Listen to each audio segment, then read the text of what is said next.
Everybody knows we need border security. We need a wall. I think it's a very bad subject for the Democrats. We have 654 miles of fencing already out of 1,994 miles of the border. There is no emergency at the border. It's a mythology of the president. The wall is not effective. We're trying to promote the Green New Deal. I've been doing this for 30 years. I know what I'm doing. Charges against Robert Kraft, owner of the New England Patriots, and singer R. Kelly, both facing some stunning charges related to sexual offenses. And there's heat also on Labor Secretary Alexandra Acosta. Isn't 10 million enough? At what point is it immoral? Maybe we shouldn't be eating a hamburger for breakfast, lunch, and dinner. If socialism, vegetarianism, and reparations are the campaign theme for the eventual Democratic nominee, it sounds like Donald Trump will win.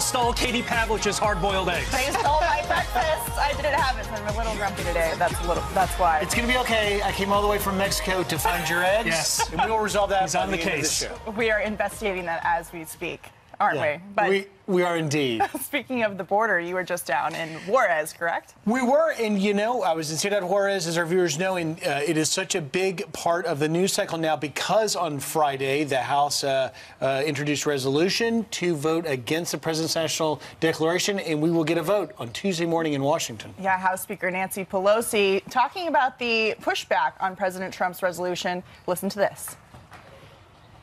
On Monday, we will send to the Rules Committee the resolution of disapproval of the president's actions. We say that not in a partisan way. We not say it in any political way. We say it in a patriotic way. President Trump knew this was coming when he declared this national emergency and signed the funding bill. He talked about getting sued. He talked about pushback from Democrats and talked about how he hasn't had any help from them when it comes to putting forward a plan. I find it interesting that they're spending all of this time to come up with a resolution to condemn the actions, but they're not spending time on any kind of bill to actually move immigration reform forward. Well, and it's also a bit of a futile point because the president said, I'm going to veto that as soon as it happens. Take a listen. Will I veto it? 100%.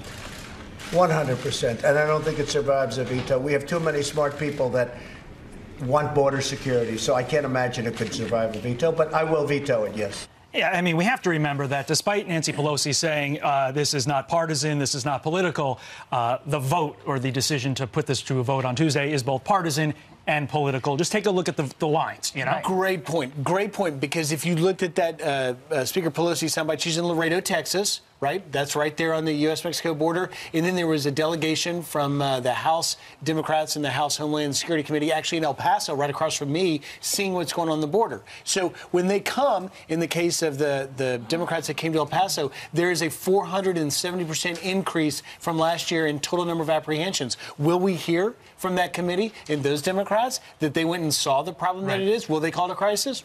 We'll find out. Well, and that's the question. If they don't think that it's a crisis, then what would they classify it as? We've heard continually about inhumane conditions inside of these ICE detention centers because they are overflowing with people. Border Patrol continually saying, look, we don't have enough room for families that are continuing to come over here. And because the bar for asylum is still very low in terms of the first initial claim, people are still abusing that. And so Congress hasn't put forward any solutions yet to fix the asylum fraudulent claim problem, and they also haven't done anything to make sure that Central Americans can be turned away and deported immediately, just like illegal immigrants from Mexico. And we have all morning long to delve into your experiences at the border, but you're an amazing resource because you've been down there so much more than any other journalist right now. What is the sense that you're getting? How does this all come to a head?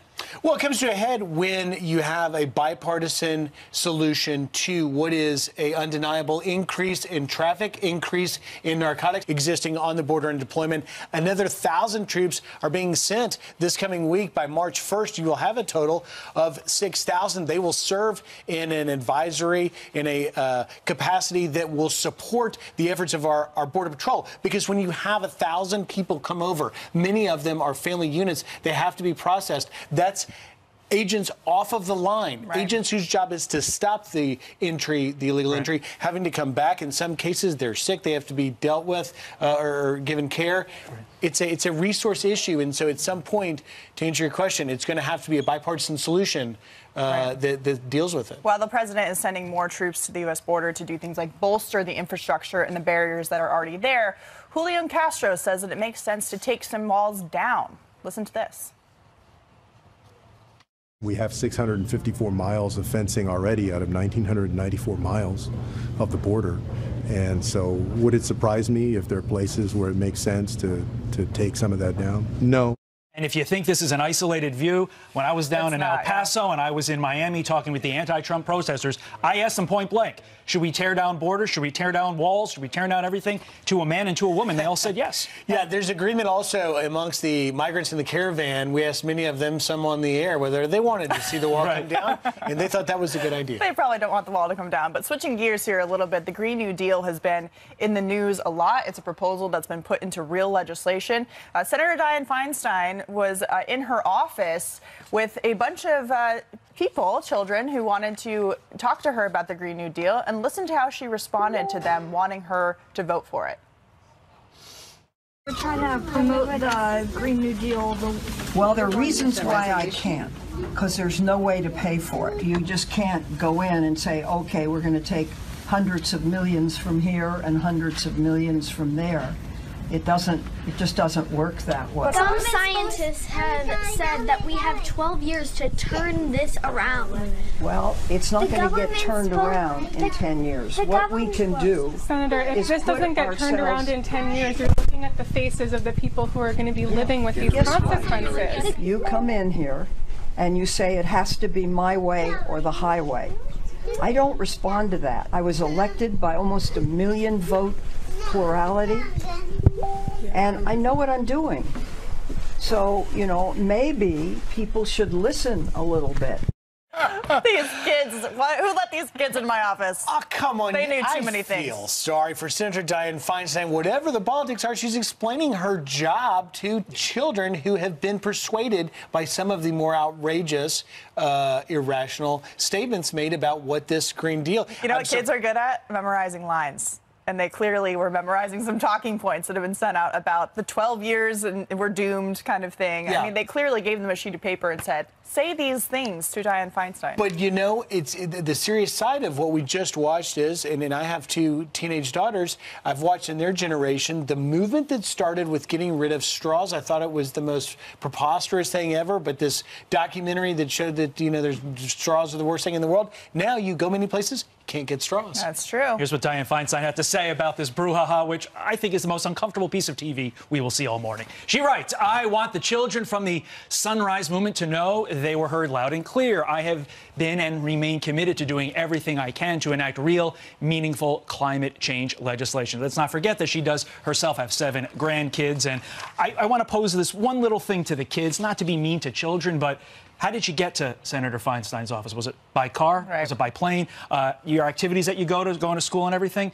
Do you get driven by car? Would you rather walk? I mean, these are things that these kids need to be told because there's a reality of the situation, and it is you kind of need a car. Well, and Senator Feinstein's doing the right thing. I mean, with all due respect to the kids, you know, we're not going to implement an entire Green New Deal because kids want us to. I mean, there are real debates to be had about the environment and climate change, as people say, but we're not going to do that based on kids who come in with talking points into congressional offices on Capitol Hill. Right, and as the father of children who pays for a lot of things for your children, because that's what parents do, you have to look at these kids should be talking about the economy and the impact that a Green Deal could have on impacting the economy, which, by the way, if you look at this week, Yahoo Finance, let's show you this headline. Dow's 9-week winning streak is the longest in nearly 24 years. That's right, Put it up Griff. there in a second. There we go. CNBC, the stock market rally to start 2019 is one for the history books. You just don't see kids coming to Washington to talk about economic issues, do you? We should send kids to Capitol Hill to talk about will the Dow hit 27K at some point soon. That would be an awesome number and would show how good the Trump economy is doing, save for a little blip last fall. Well, Well, as a child who was interested in politics, I applaud these children for being involved. But I would say that we can't be, based on the things that I probably advocated for when I was a kid. What did you advocate for? Free outdoors all the time for everybody. More treats for all the puppies. And hard-boiled eggs. And hard-boiled eggs. Email us Don't steal each other's lunch. It's Email not us very nice. give us your thoughts now. Email us at friends@foxnews.com. Are you teaching your kids about the Green Deal or about the economy or something else? We want to know. Yeah, we want to know what they are. All right, well, turning now to some of your headlines. Embattled music star R. Kelly is expected in court today after turning himself into police overnight. He's behind bars in Chicago on 10 counts of criminal sexual abuse charges for accusations dating back more than 2 decades. The indictment coming just weeks after a Lifetime docuseries detailing several allegations against him. Kelly has denied the claims. The owner of the New England Patriots is charged with soliciting sex. Bob Kraft allegedly videotaped paying prostitutes at a spa in Jupiter, Florida. His spokesperson releasing a statement, quote, "We categorically deny that Mr. Kraft engaged in any illegal activity." The 77-year-old billionaire is among 25 people charged in the sting. A warrant for Kraft's arrest will be issued this week. And actor Jussie Smollett is being removed from the final 2 episodes of Empire. This, as Smollett now claims, he was because they were causing a disturbance. Both have since been released. Police questioned impersonators during the North Korea summit last year. In Singapore, the real President Trump and Kim Jong-un will meet in Hanoi on Wednesday and Thursday. And those are your headlines. It is a little distracting to have some impersonators there. We're going to be covering that thing from sun up to sundown every single day. Fox News will have every Free single the angle impersonators. covered. Ed Henry's actually in Singapore, not Singapore, Vietnam. Vietnam. We're going to touch on his way. We're going to touch him tomorrow, I think. All right, Democrats say the message on baseball and faith. All that straight ahead as Fox and Friends on a Saturday morning rolls along. Author of this study, the president of Princeton Policy Advisors, Stephen Kopitz. Steve, thanks for joining us. I just returned from the border. Really, the numbers are amazing, whatever part you go to, but your study has a pretty high number that you think may come. How do you arrive to that number, and what do you think it will be? Right. So thank you for having me. It's great to be here.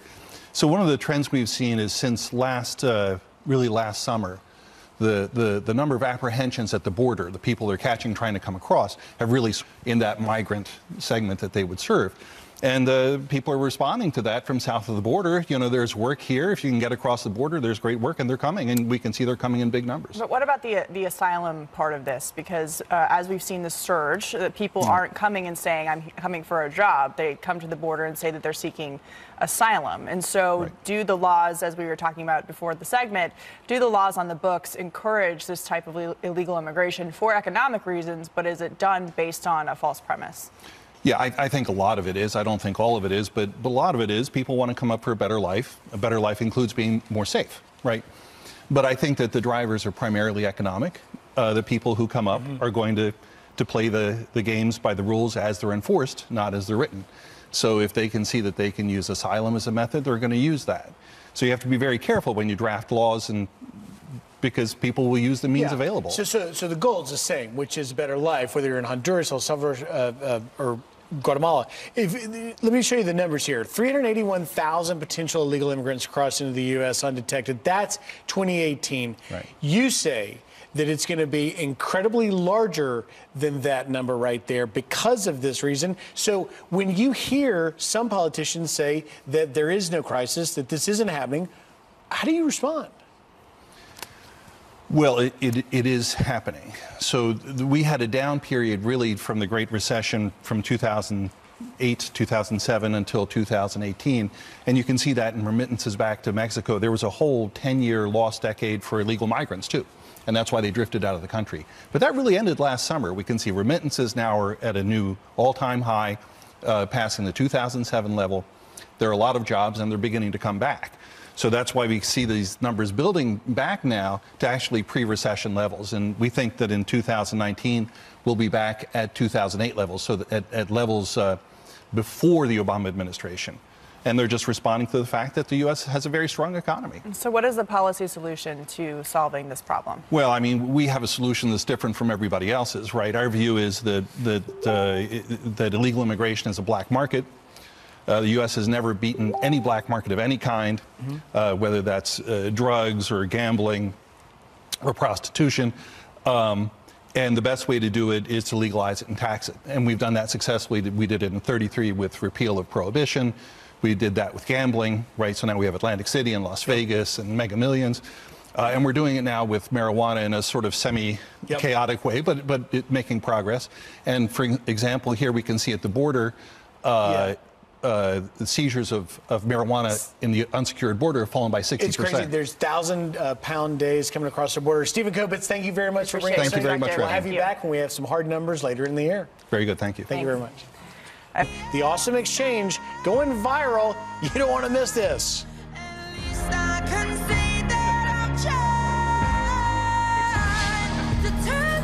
Kelly has done an outstanding job representing our nation, and I have no doubt that under her leadership, our country will be represented at the highest level. She will replace Nikki Haley, who resigned last year.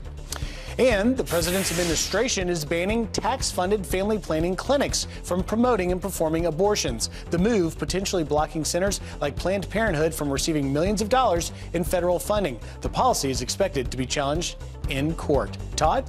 Griff, thank you. Police say they know the guy. The left only allows you to have free speech if you agree with said free speech. That's exactly right. I commonly say the left hates the idea that there are other ideas, and this is getting very serious.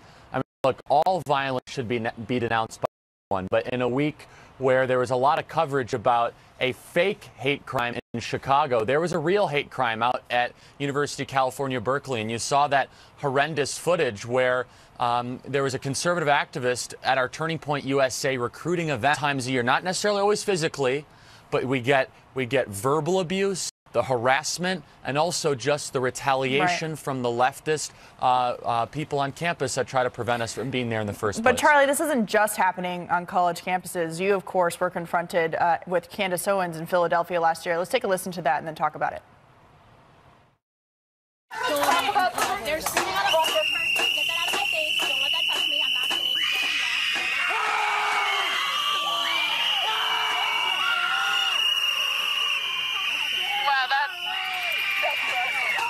So, Charlie, those were violent Antifa protesters running you guys out of a cafe. Is this getting worse when it comes to college campuses and just conservatives in general being able to just go about their daily lives in America and have their own belief system? Yeah, I'm afraid that unless the left gets called out for this ridiculous behavior, it is getting worse. And so what's so scary about this example at University of California, Berkeley, is that a staff member for praised this attack, came out and tweeted and said, but we're also not going to allow the leftist mob to get away with using physical intimidation against conservative students. And look, we have so many people out there that just want to be able to grow chapters around the ideas of free markets and limited government without having to get punched in the face. A real debate. That's exactly rather right. than any physical confrontation. Here's what Berkeley had to say. UC Berkeley's commitment to freedom of expression and perspective is unwavering, as is its intolerance for violence and harassment. What's your response to that statement? Well, they're saying the right thing, but now they need to be doing the right thing. Are they really teaching tolerance of other people's views? And I always like to say the most intolerant people in the world that you're going to find are liberals preaching tolerance. Right. And we see that time and time again where, you know, they're very tolerant of things on the left, but when a conservative comes on campus, not so much. And we'll see. I might be visiting there next week. I might be making some news right now. So I might be going to see how tolerant UC Berkeley actually is. What's your response to that statement? Be safe. We'll be challenging on their home turf. They're saying, thank you for all you do. Keep up the good work. Thanks, Charlie. And be safe. Thanks, Katie. You bet. Thank you. All right, well, 3 top Democratic presidential candidates signaling support for reparations for African Americans. But Elizabeth Warren wants to take it a step further.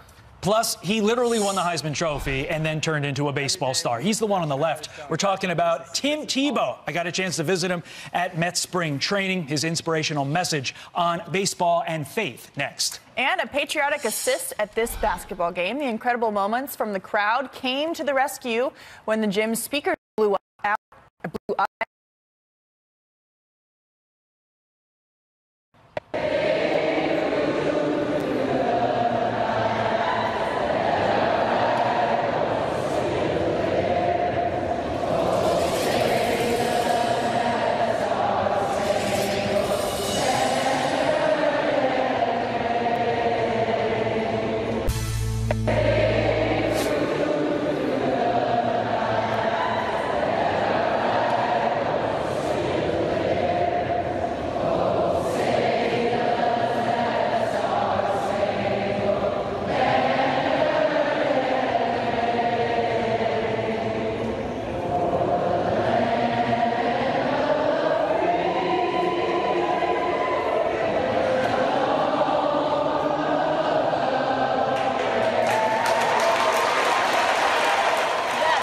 first shot of the morning in the home of the Patriots. A basketball crowd doesn't miss a beat during the national anthem. The show of patriotism happened because the gym speakers blew out. Yeah, this was at a high school playoff game in San Antonio, Texas.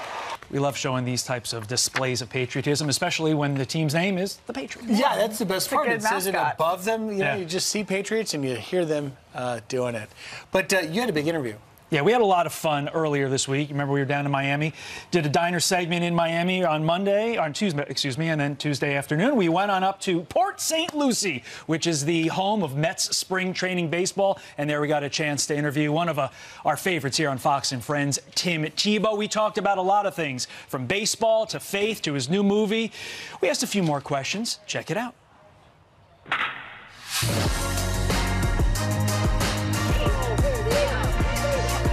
Spring training is here. How does it feel to be back with the boys? It feels really good. Every team has the hope that this is their year, or their minor leaguers are going to come up and help their team. It's only been a couple of days so far, but it's so much fun. I mean, look at this weather. We're playing a great game. I mean, it's awesome. Was there something part of your game right now that you're saying, hey, this is going to be top shelf in 2019?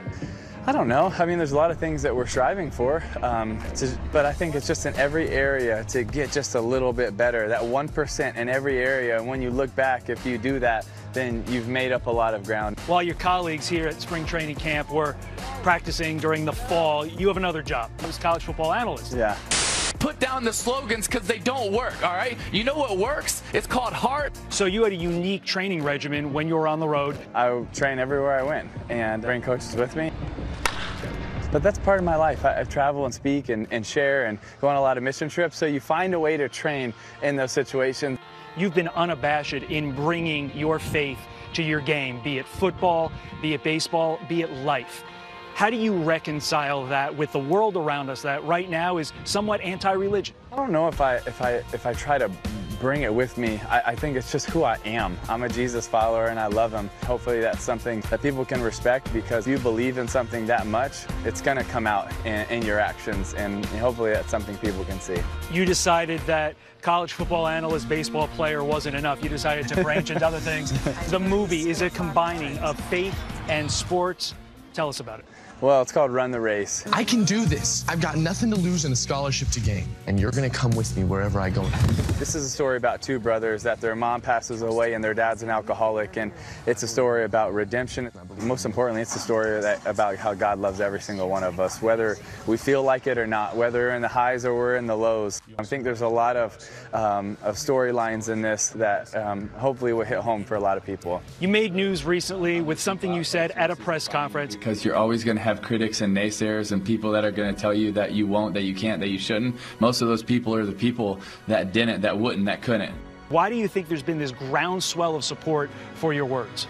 Hopefully it resonates with people. Why am I going to let someone else define me? Why am I going to let something that may or may not happen define me? Even if you don't get back to the big leagues, to the show, it's still worth it for me for so many reasons. One, because I get to do what I love. Two, because I don't have to live with regret. Three, because I tried it, and regardless of what happens, I gave it my all. It's not just about if you make it or if you don't. That's not proving people wrong. Proving people wrong is that I get to go enjoy it every day, and I get to enjoy the journey, not just if I make it here or not. You are clearly the most famous Florida Gator. Number 2 on that list is Steve Spurrier, asking you to play in the Alliance of American Football, want you to be his quarterback.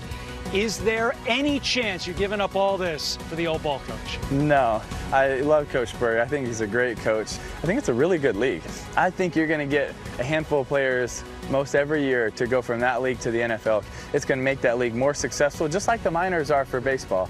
And I think the league's going to be successful, but I'm all in baseball right now, and I'm a Met. Let's go Mets. Awesome. I appreciate it. Yes, sir. Thank you. Huge props to the third most famous Florida Gator, Nicky Del Castillo, for putting that piece together. Great job, Nicky. A couple of things. Last night was the opening of Tim Tebow's movie. We're curious to see how it does throughout the course of the weekend. And today, Game 1, Mets spring training against the Braves. You know, that was a great package.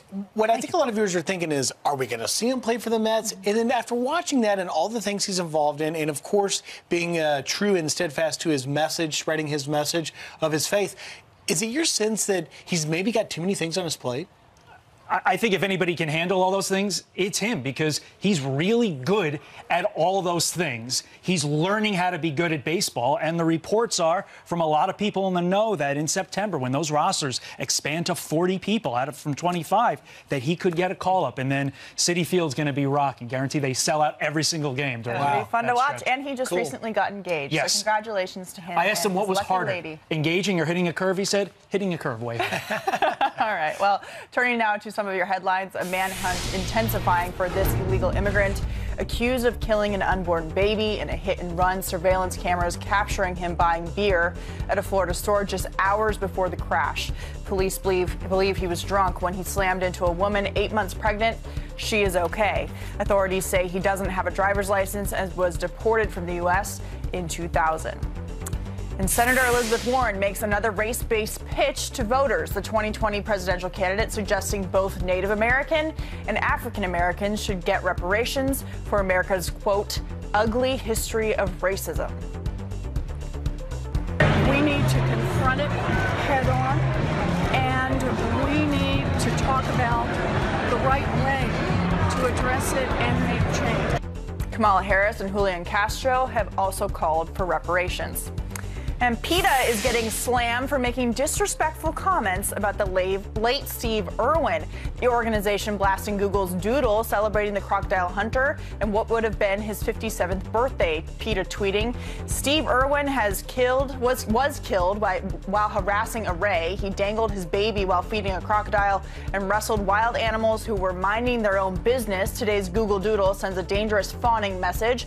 Wild animals are entitled to be left alone in their natural habitats. PETA always making people happy. And a young boy uses the camera on his doorbell to ask his dad a very important question. The best video you'll see all day. Dad? Dad? How's it going, man? How do you turn on the kids channel? How do you turn on the kids channel? Yes, how do you turn on? The power button. The dad away from home telling the Michigan boy how to turn on the kids channel. The boy ends the call by telling his father he loves him. The little boy wasn't home alone. His mother was at the neighbor's house. And those are your headlines. Smart kid.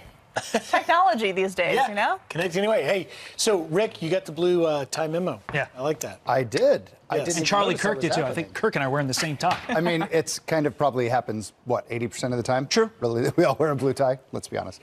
All right, here you go. Temps across much of the southeast, still warm. This right here is this kind of fighting battle line, though, with some really heavy rain, and that rain has been with us all week long. Had some spots here up to 10 inches of rain has caused incredible flooding. Take a look at the pictures coming out of Forsyth County, Georgia. A water rescue had to be done right there. And that is not the only place. We're seeing scenes like this headed into major flooding across better parts, the northern part at least, of Mississippi, Alabama, into Tennessee and parts of Georgia. It's going to continue to go on today. The flood expanse is really large across parts of the Virginias, all the way down towards parts of the Mississippi Valley. The other problem we're going to have today is a tornado threat, and we could be looking at a few large, long-track tornadoes anywhere you see these hatch marks. But that bullseye of it there, right in the red, a moderate risk issued by the Storm Prediction Center. That doesn't happen all that often. So a really rough day right where the flooding was. Now we've got tornado threat today. Guys? All right. Thanks, Rick. Thanks, Rick. While Jussie Smollett claims he's innocent, the media is now blaming President Trump. It also contributes to the Trumpian narrative that anything that is negative about him is not real. I feel bad for the people who did not default to that empathy. Well, our next guest is not. He is from Chicago and even has family members who have been victims of Chicago violence, and says Smollett is the only one to blame. And Senator Bernie Sanders raising nearly $6 million in a matter of hours after announcing his 2020 bid. But Michael Knowles says, don't be fooled by Bernie's money bomb. He joins us to explain next. And any day you end a segment with Rick Astley, you've won, America. You've won.